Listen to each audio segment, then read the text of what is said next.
अगर मैं कहूं कि रईस शेख और अमीन पटेल में चुने तो आप किसको चुनोगे? अबू हाशिम आज़मी, रईस शेख और अमीन पटेल, जी किसको सेलेक्ट करें? जी जैसे हाशिम भाई ने आपको निकाल दिया, जी क्यों निकाला? अगर कल को रईस भाई आपको बोले कि वकार चल अब आजा मेरे साथ, मैं समाजवादी संभाल रहा हूं, तो क्या करोगे? ये तो एक रईस शेख का स्टाइल है, वो भिंडी भी वही करता है। नहीं, ये हर पॉलिटिशियन की क्या वोटर में कंफ्यूजन, वोटर में एक अमीन पटेल जी आ रहे हैं, वो कांग्रेस का हाथ पंजे का है, यहाँ से रईस शेख आ रहे हैं, वो समाजवादी का है। इस गड़बड़ी में दूसरे को वोटर। अभी आपने थोड़ी देर पहले कहा कि जो लोग हमारी मुखालिफत में खड़े थे उनको ही टिकट दिया गया। बिल्कुल, जरा उसका खुलासा करेंगे आपके कौन? देखिए साल की अभी है, मतलब आगे नहीं रहेंगे। अभी तो है ना। You are watching Delhi News। दोस्तों, आज हमारे साथ नो योर कैंडिडेट में हमारे साथ एक ऐसे कैंडिडेट हैं जो पूरी बम्बई क्या पूरे हिंदुस्तान में चर्चा में है।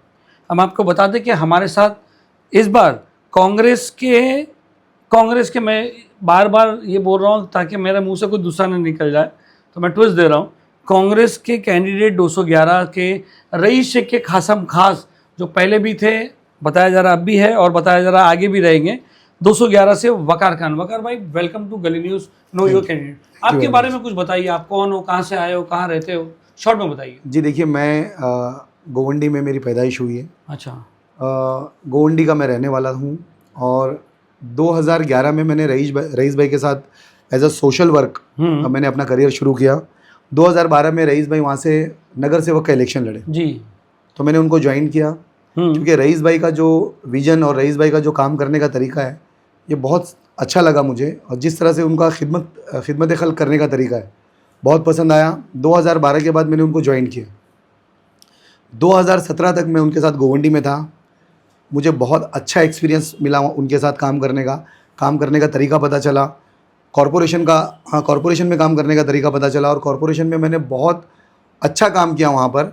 2017 में जब वो सीट जो है लेडीज़ हो गई और गोवंडी की एतराफ़ की सारी सीट लेडीज़ हो गई और कुछ हो गई लेडीज़ ओबीसी, तो रईस भाई को जो है मदनपुरा नागपाड़ा में आना पड़ा जो कि जेंट्स ओबीसी थी। तो 2017 में जब रईस भाई यहाँ पर आए मदनपुरा और नागपाड़ा में, तो नागपाड़ा में और मदनपुरा में रईस भाई के आने के बाद जब रईस भाई ने अपनी कैंपेनिंग शुरू की तो कुछ इश्यूज़ आ रहे थे बीएमसी के परमिशंस को लेकर या बीएमसी के काम को लेकर। तो रईस भाई ने बोला मुझसे कहा कि वकार तुम यहाँ आ जाओ। तो पहले तो मेरा नहीं दिल था कि मैं अब गोवंडी छोड़ के और ऐसा, फिर मैंने सोचा कि नहीं, रईस भाई के साथ ही करियर है अपना, क्योंकि रईस भाई का जो काम करने का तरीका और रईस भाई के साथ जो इज़्ज़त मिलती है वो एक अलग ही लेवल की होती है, और रईस भाई के साथ और उनके नाम से काम बहुत बेहतर तरीके से हो जाता है। तो मैं 2017 में शिफ्ट हो गया मदनपुरा। मदनपुरा में मैं 2017 से 2026 तक लोगों के बीच रहा। 9 साल का मेरा करियर है मदनपुरा और नागपाड़ा का।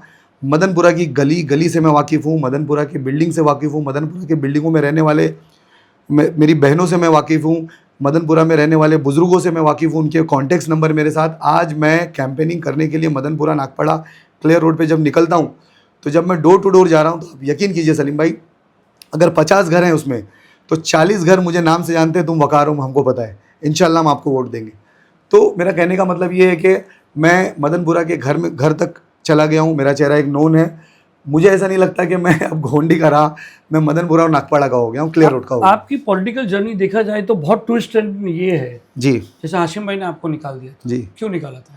देखिए, वो कोई रीज़न नहीं था, आज तक मुझे मेरे कसूर का पता नहीं चला। जब मुझे निकाला गया तो लेटर में ये लिखा हुआ था कि पार्टी के खिलाफ कोई एक्टिविटी की मैंने। क्या एक्टिविटी की? कोई नहीं एक्टिविटी, बिल्कुल भी नहीं, कोई चीज़ साबित ही नहीं हुई। वीडियो डाला था, उसके ऊपर हुआ था, आपने कुछ रईस शेख के सब, जब रईस शेख और अबू हाशिम आज़मी जी के बीच, बिल्कुल भी नहीं। वो वीडियो आप बता दीजिए मुझे। मैंने आज तक जनाब अबू हाशिम आज़मी के ख़िलाफ़ या समाजवादी पार्टी के ख़िलाफ़ या ऑनरेबल अखिलेश यादव के ख़िलाफ़ कोई ऐसा मैंने कभी बयान नहीं दिया, बल्कि मैं 2011 या 2012 से 2026 तक समाजवादी पार्टी के मैंने इतने बड़े बड़े प्रोग्राम किए, इतनी बड़ी बड़ी रैली की है मैंने, झंडा हाथ में लेकर चला हूँ मैं, मफलर पहन के समाजवादी, 15 साल मैंने समाजवादी की खिदमत की है। एक आप एंटी समाजवादी या एंटी अबू हाशिम आज़मी साहब या कोई भी ऐसा एक वीडियो या कोई ऐसा मेरा पोस्ट बता दीजिए तो मैं ये सोचूंगा कि मैं गुनहगार हूँ। देखिए, मैं आपसी मतभेद का शिकार बना हूँ, कोई ऐसा एविडेंस नहीं है उनके पास। आपसी मतभेद किस में? अब जो चल रहा है, जो जग जाहिर है, आपको पता है सर, मैं आपको बताऊं, वो तो देखिए सबको पता है कि क्या आपसी मतभेद है, लेकिन मैं उसका शिकार हुआ हूँ। मैंने कोई पार्टी के खिलाफ एक्टिविटी नहीं की, मुझे बेकसूर निकाला गया। जी। ये समझ लीजिए। अभी मदनपुरा वाले लोग जो है, अभी आपको पता है मदनपुरा एक कैसा है, जी। क्या आपकी स्टैंडिंग आज कहाँ पर है? मेरी स्टैंडिंग देखिए नहीं, कैसे, नहीं, बाकी इलेक्शन में मैं स्टैंड कैंपेन हुआ में कैसे बदल मैं आपको बता देता हूँ, तो आपको मेरी स्टैंडिंग पता चल जाएगी। मैं कैंडिडेट नहीं था और ना ही मैं इलेक्शन लड़ना चाहता था। रईस शेख साहब ने अपने बड़े भाई के लिए पार्टी से टिकट मांगा। बड़ा भाई होता है बाप की तरह। रईस शेख साहब ने गोवंडी में समाजवादी पार्टी को मजबूत किया। रईस शेख साहब ने मदनपुरा नागपाड़ा में समाजवादी पार्टी को मजबूत किया। उन्होंने भिवंडी में समाजवादी पार्टी को मजबूत किया। उन्होंने समाजवादी पार्टी का ग्राफ बढ़ाया, उनके वोट बढ़ाए। आज ऐसी पोजीशन में 2 बार काउंसलर, 2 बार का एमएलए अगर अपने सगे भाई के लिए टिकट मांगता है तो उनको टिकट नहीं दिया जाता। रईस भाई ने खामोशी से अपने भाई को पीछे ले लिया। उन्होंने कहा कि नहीं, मैं पार्टी के खिलाफ अपने भाई को खड़ा करूंगा तो ये पार्टी के साथ गद्दारी होगी। मदनपुरा के मुकामी लोग, नागपाड़ा के मुकामी लोग, जो 60 से 70 मुकामी और जिम्मेदार, मैं आपको बताता हूँ, जो मस्जिद और मदारिस के ट्रस्टीज़, जिनके अपने फैमिलीज़ के 2-2, 250 वोट है, उनके कहने पे लोग वोट डालते हैं। ऐसे लोग जो 4-4, 500 वोट के मालिक हैं, इन्होंने जनाब अबू आसिम आज़मी के पास मेरी तजवीज़ लेकर गए। एक मीटिंग हुई बाकायदा। उस मीटिंग में ये कहा गया उनसे कि आप रईस शेख के कैंडिडेट को टिकट दीजिए। उस वक्त मेरा नाम नहीं जाहिर किया गया, लेकिन रईस शेख के कैंडिडेट को टिकट दीजिए, मदनपुरा उसको जिता के लाएगा। आप एक सीट रईस शेख के कैंडिडेट को दीजिए। लेकिन ऐसा नहीं हुआ, हमारी बात को अनसुना किया गया। जब रईस भाई ने अपने भाई को पीछे लिया तो ये मदनपुरा के जितने जिम्मेदार हैं उन्होंने मुझे बुलाया। गरीब नवाज मदरसा है साड़ी बाज़ार में मदनपुरा में, वहाँ पर सारे जिम्मेदार जमा हुए। उन लोगों ने एक मीटिंग की। मीटिंग में ये डिसाइड हुआ कि वकार तू इंडिपेंडेंट फॉर्म भर दे। मैं इंडिपेंडेंट फॉर्म भरने गया। वहाँ पर आपने गेट में मेरा इंटरव्यू भी लिया। मैंने आपको बोला हाँ मैं इंडिपेंडेंट फॉर्म भर, और मैं सच में सलीम भाई, मेरा ऑन रिकॉर्ड है, 28 तारीख के दिन मैंने इंडिपेंडेंट फॉर्म भरा। उसी दिन रात में फिर से एक मीटिंग हुई उसी मदरसे में। सारे लोगों ने ये मिलकर डिसाइड किया कि अगर तुमको कोई अच्छी पार्टी मिल जाती है तो इंशाअल्लाह ताला तुम विन हो, क्योंकि हम जानते हैं कि तू एक अच्छा काम करने वाला है, तेरा चेहरा नोन है, लोग तुझे पहचानते हैं और हम लोग तेरे साथ खड़े रहेंगे। मैं जो आज स्टैंड हूँ इधर पे, वो जैसे भी मुझे टिकट मिला, कांग्रेस पार्टी भी सर छोटी पार्टी नहीं है, वो एक नेशनल लेवल की पार्टी है। किसी के बोलने से टिकट दिया गया ये गलत बात है। उन्होंने भी अपना एक छोटा मोटा सर्वे किया होगा, उनको भी लगा होगा कि ये कैंडिडेट जीत सकता है। पार्टी अपनी एक सीट कोई ऐसे तो नहीं छोड़ेगी। उन्होंने एक छोटा मोटा सर्वे किया, उनको लगा कि ये कैंडिडेट जीत सकता है। इसके पीछे अमीन पटेल जी लग जाएंगे, क्योंकि नागपाड़ा का एरिया उनका, अमीन पटेल साहब का मुझे बहुत सपोर्ट मिल रहा है। रईस शेख का नाम इसके साथ जुड़ा हुआ है। इसने काम किया है 9 साल मदनपुरा में और रोड पे खड़े रह के काम किया है। तो इस बुनियाद पे कांग्रेस ने मुझे टिकट दिया। आज मैं अपना स्टैंड बता रहा हूँ, जो आपका सवाल था। आज मैं, मेरे बुज़ुर्ग जितने हैं, मेरे जितने ज़िम्मेदार हैं, जो मस्जिद मदारिस के ट्रस्टीज़ हैं, मेरी बहनें जो मेरे लिए बिना किसी मुफाद के कैंपेनिंग कर रही है, घर घर जा रही है, मेरा हैंडबिल बांट रही है, स्टिकर लगा रही है, और जो मेरा यूथ, आज मदनपुरा का सबसे बड़ा यूथ, आज मैं यहाँ पर बैठा हूँ, 11 तारीख का दिन है, मदनपुरा का सबसे बड़ा यूथ का जो ग्रुप है वो मेरे साथ है।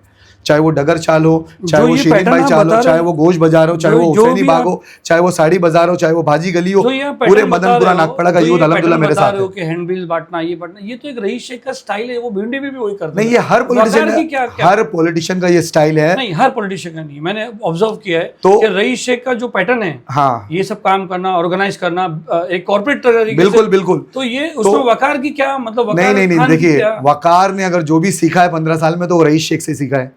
अगर ये पैटर्न मैं इस्तेमाल कर रहा हूं तो ये समझ लीजिए मैं रईस शेख का पैटर्न इस्तेमाल कर रहा हूं। और अगर इंशाअल्लाह ताला अल्लाह ने जीत दिलाई, आप सभी लोगों की दुआएं रही, तो इंशाअल्लाह ताला जिस पैटर्न पे रईस शेख ने आज तक काम किया है, वकार भी उसी पैटर्न पे काम करेगा। और सारे जितने मेरे जिम्मेदार बुजुर्ग हैं मदनपुरा नागपाड़ा क्लियर रोड के, उनके मशवरे से ही काम करेगा और बेहतर से बेहतर काम करेगा इंशाअल्लाह। कुछ लोगों का कहना है कि रईस शेख ने भी आपके साथ नाइंसाफी की।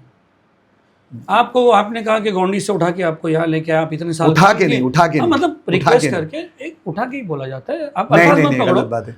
मतलब लेके आए और कहा कि भाई हमारे साथ काम करो, आप उनके साथ आए। जब इलेक्शन में टिकट देने की बात आई तो अपने भाई के पास चले गए, तब तो लोगों ने कहा कि रईस शेख ने इसके साथ गलत किया। नहीं, देखिए कैसा है कि पार्टी ने मुझे निकाल दिया। मुझे ऐसा महसूस होने लगा कि पार्टी ने मुझे इसीलिए निकाला कि इसको टिकट ना देना पड़े। ये मुझे बाद में महसूस हुआ। मैं पार्टी में नहीं था। रईस शेख साहब ने ये सोचा कि वकार तो पार्टी में है नहीं, अगर मैं उसके लिए टिकट मांगता हूं तो जाहिर बात है मुझे टिकट नहीं मिलने वाली। बराबर है, पार्टी को एक बहुत बड़ा मुद्दा मिल जाएगा कि भाई वो तो पार्टी में भी नहीं है, उसको तो पार्टी से निकाला गया, आप उसको किस बेस पे टिकट मांग रहे हो उसके लिए। इसलिए रईस भाई ने अपने भाई का नाम आगे किया कि अगर छोटा भाई नहीं तो मेरा बड़ा भाई, तो मेरे बड़े भाई को तो टिकट ना देने का कोई आपके पास ऑप्शन या कोई वो नहीं होना चाहिए। लेकिन फिर भी उनके बड़े भाई को टिकट नहीं दिया गया। ये अगर बोला जाए, ये अगर मैं आपको बोलूँ तो ये गलत नहीं होगा कि हमने जो 9 साल पार्टी के लिए मेहनत की, हमारा हक मार के किसी और को दिया गया। ये हमारा हक था उस पार्टी पर, जिस पार्टी में हम लोग पहले थे, वो टिकट पे हमारा हक था। हम बोल रहे हो आप, तो उसमें कौन कौन आ रहा है? मैं और रईस भाई। अच्छा, ठीक। रईस शेख और मैं, हम दोनों अलग तो नहीं है। क्या लग रहा है लोगों को, कैसे समझा रहे हो कि आप रईस शेख समाजवादी में नहीं है? रईस शेख खुद आके, क्योंकि एक वोटर कभी कभार कंफ्यूज हो जाता है। जी जी जी, वोटर में कंफ्यूजन, वोटर में एक अमीन पटेल जी आ रहे हैं, वो कांग्रेस का हाथ पंजे का है, यहाँ से रईस शेख आ रहे हैं, वो समाजवादी का है। कहीं इस गड़बड़ी में दूसरे को वोटर में 100% कंफ्यूजन है, क्योंकि कुछ लोग जो आज तक कभी उस पार्टी का झंडा नहीं लिए, समाजवादी पार्टी का, उन लोगों को टिकट दिया गया। जो हमारी मुखालिफत में खड़े थे 2017 में, उनको पार्टी ने टिकट दे दिया। उन्होंने ऐसा किया कि अपने पार्टी के बैनर पे, अपने हैंडबिल पे, सब जगह रईस शेख साहब का फोटो लगाया वोटर्स को कंफ्यूज करने के लिए। लेकिन रईस भाई ने खुद बताया कि मेरा कैंडिडेट कौन है। कई बार मदनपुरा में आए, मदनपुरा में खुल के मेरे लिए कैंपेनिंग की उन्होंने, पार्टी के लेवल पे नहीं की, लेकिन उन्होंने बोला कि वकार मेरा छोटा भाई है, वकार मेरा भाई है, वकार के लिए मैं कैंपेनिंग कर रहा हूँ। रईस शेख जी ने ये वकार के लिए किया कि अपने पॉलिटिकल स्वार्थ के लिए किया? नहीं, बिल्कुल नहीं। उनका क्या पॉलिटिकल स्वार्थ? उनका इलेक्शन थोड़ी है, वो थोड़ी नगर सेवक लड़ रहे हैं, या उनका एमएलए का इलेक्शन 6 महीने में होने वाला, वो तो अब 4 साल में होने वाला है। उनका कोई पॉलिटिकल स्वार्थ नहीं है। देखिए, रईस शेख ने मदनपुरा बड़ी मस्जिद के सामने एक वीडियो बनाया। पॉलिटिकल स्वार्थ का एक मिनट, मैं आपको, हो रहा है वकार खान। नहीं, बिल्कुल भी नहीं, ये गलत बात है। मैं आपको बताता हूँ, लोग कह रहे हैं, उनको कहने दीजिए ना, मैं आपको ये बता रहा हूँ। लोग नहीं कह रहे, अपोजिशन कह रहा है, लोग नहीं। मदनपुरा के बड़ी मस्जिद के सामने रईस भाई ने एक वीडियो बनाया। उस वीडियो में सारे चेहरे बड़ी मस्जिद के सामने उनके पीछे खड़े हुए। रईस भाई ने बोला, जहां मोहल्ला है, जहां मदनपुरा है, जिस कैंडिडेट के साथ मदनपुरा है, मोहल्ला है, उस कैंडिडेट के साथ रईस शेख है। रईस शेख का यह बयान था। मोहल्ला और वो जितने भी लोग वहां पर खड़े थे, वो सारे वकार के साथ हैं। इसका मतलब ये है कि रईस शेख वकार के साथ। अभी आपने थोड़ी देर पहले कहा कि जो लोग हमारी मुखालिफत में खड़े थे उनको ही टिकट दिया गया। बिल्कुल, जरा उसका खुलासा करेंगे आपके कौन? देखिए ऐसे लोग 2000 ऐसे नहीं नाम बोलिए आप, बिना से तो ओपन थे। जिस पार्टी ने टिकट दिया, जिस कैंडिडेट को, वो लोग, अज्जू भाई की बात कर रहे हो? बिल्कुल उनकी बात कर रहा हूँ। मेरे अपोनेंट है वो। उन लोगों ने 2017 में समाजवादी पार्टी के खिलाफ इलेक्शन लड़ा। हमने उस पार्टी से इलेक्शन लड़ा, उनको शिकस्त मिली। हमने पार्टी का ग्राफ बढ़ाया, हमने पार्टी को इस पोजीशन पे लाया। रईस शेख ने इस पार्टी को इस पोजीशन पे लाया कि आज अगर रईस शेख का कैंडिडेट अगर समाजवादी पार्टी से खड़ा रहता तो कम से कम उसको 15 से 18 हज़ार वोट की उसकी मार्जिन होती। 15 से 18 हज़ार वोट उसको मिलता, ये इलाके के लोग बोल रहे हैं। लेकिन हमको नहीं दिया गया टिकट। ऐसे इंसान को टिकट दिया गया जिसने कभी समाजवादी का झंडा भी अपने हाथ में नहीं लिया, जिसने कभी समाजवादी के बैनर के नीचे कोई काम नहीं किया। मगर एक नाम तो है फयाज अहमद साहब का। वो जी, फयाज अहमद, देखिए फयाज अहमद साहब की तबीयत ख़राब है, उनके बारे में मैं कुछ ज़्यादा बोलना नहीं चाहूँगा। फयाज अहमद साहब का एक अलग मुकाम है, फयाज अहमद साहब का एक अलग वोट बैंक है। लेकिन मुझे ऐसा नहीं लगता कि फयाज अहमद साहब की फैमिली से या कोई ऐसा सपोर्ट उनको मिल रहा है। मुझे ऐसा नहीं लगता कि फयाज अहमद साहब कभी समाजवादी पार्टी के साथ जाएंगे। जी, अगर फयाज उनका एक अलग मुकाम है, उनकी एक अलग इज्जत है मेरे नजर में। अगर वो थोड़ा सा होश में रहते तो क्या वो तुम्हारा साथ देते? बिल्कुल मेरा साथ देते। वो आज तक मुझे ऐसा लगता है कि वो कांग्रेस पार्टी के साथ रहे, वो सुनिए, वो एमआईएम के साथ रहे। आइडियोलॉजी मतलब कुछ एक इंसान का एक विजन भी होता है, इंसान का एक ज़मीर भी तो होता है। वो आज तक कभी या वो एमआईएम के साथ गए, वो जनता दल के साथ गए, वो कांग्रेस के साथ गए, लेकिन उनके पूरे पॉलिटिकल करियर में आप कभी नहीं देखेंगे कि वो समाजवादी पार्टी के साथ खड़े। अब मज़ा आ रहा है आपसे, मगर अपना टाइम बहुत कम है, इसलिए फटाफट आपसे सवाल पूछता हूँ कि अगर आपको अगर मेरे साथ बात करने में मजा आ रहा है तो मेरी खुशी नहीं, मेरे को मजा आ रहा है, मगर क्या बहुत कम है। अगर मैं कहूँ कि रईस शेख और अमीन पटेल में चुने तो आप किसको चुनोगे? जी देखिए, मैं आपको क्या बता रहा हूँ, समाजवादी पार्टी जो थी, जिसमें मैं उस सवाल का जवाब एक सही तरीके से दे रहा हूँ। मैं आपको सही तरीके से, दोनों में से एक बटन दबा दो। देखिए, मैं आपको सही तरीके से, या तो 2 उंगली में 2 बटन दबा दो। 2 उंगली से 2 बटन दबाऊंगा मैं। ठीक है।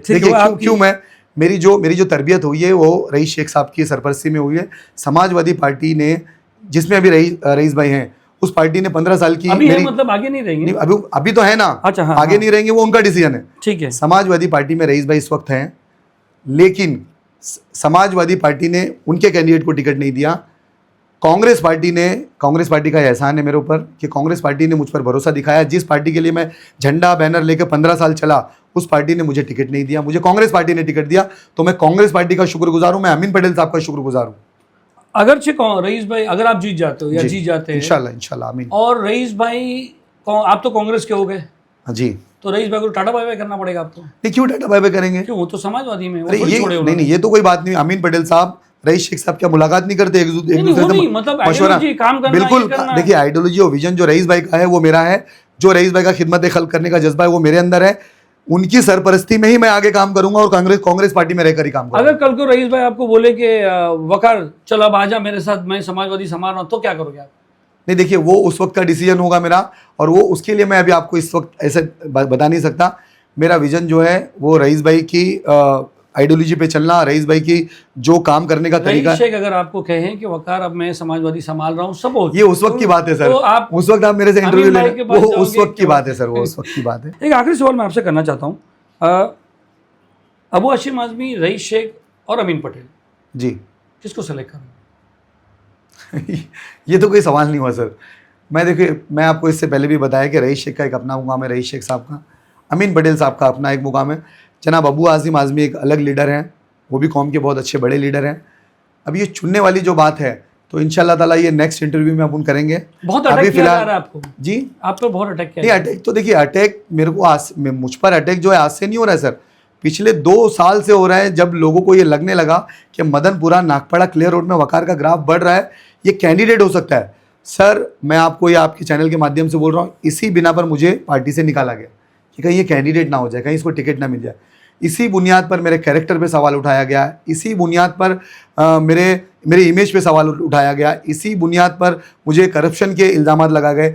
लेकिन अल्हम्दुलिल्लाह पूरे नागपाड़ा, पूरे मदनपुरा, पूरे क्लियर रोड में कोई मुझे 1 रुपये का रिश्वत का इल्ज़ाम नहीं लगा सकता। बहुत सारी कोशिशें की गई, बहुत सारी छानबीन की गई कि कहीं से कुछ ऐसा मिल जाए जो वकार के खिलाफ हम लोग चला सकें। बहुत सारी साजिशें की गई और की भी जा रही है। इंशाल्लाह अल्लाह नाकाम करेगा, तो आप किस चीज़ क्योंकि आवाम मेरे साथ है। आप अपने काम पे वोट मांग रहे हैं, रईस शेख के नाम पे वोट मांग रहे हो, अमीन पटेल के नाम पे वोट मांग रहे हो, समाजवादी के नाम पे वोट मांग रहे हो, किसके, या कांग्रेस के नाम पे वोट मांग रहे हो? मैं अपने काम की बुनियाद पर, मैं अपने इमेज की बुनियाद पर, मैं अपने किरदार की बुनियाद पर वोट मांग रहा हूँ, और इसी बुनियाद पर लोग मेरा सपोर्ट भी कर रहे हैं, और इसी बुनियाद पे इंशाल्लाह ताला मुझे जीत। मैंने आपसे वो सवाल नहीं किया कि आप आगे क्या करोगे, क्योंकि रईस शेख के काम को लोगों ने देखा है, तो मुझे वो सवाल करने की जरूरत नहीं है। जी, बिल्कुल नहीं। आपका विजन क्या है, ये सब तो लोगों को पता है कि अगर वकार जो खड़ा है तो शायद काम अच्छा ही होगा। इंशाल्लाह मैं किसी के भरोसे को शर्मिंदा नहीं होने दूंगा। आप एक 30 सेकंड की अपील अपने वोटर से कर सकते हैं। जी, मेरा नाम वकार खान है, मैं रईस शेख का खास हूँ, मैं रईस शेख की सरपरस्ती में इलेक्शन लड़ रहा हूँ। अमीन पटेल साहब मेरे साथ हैं, मधु चौहान साहब मेरे साथ हैं। मैं आप सभी से गुजारिश करता हूँ कि इंडियन नेशनल कांग्रेस मेरी पार्टी है, पंजा मेरा निशान है, 2 नंबर का मेरा बटन है, मेरा साथ दीजिए, मुझे सपोर्ट कीजिए। अस्सलाम वालेकुम। बहुत बहुत शुक्रिया। मैं हर सबको कहता हूँ कि बेस्ट ऑफ लक, आपको भी तहे दिल से कहता हूँ कि बेस्ट ऑफ लक। जज़ाकल्लाह सर, जज़ाकल्लाह खैर।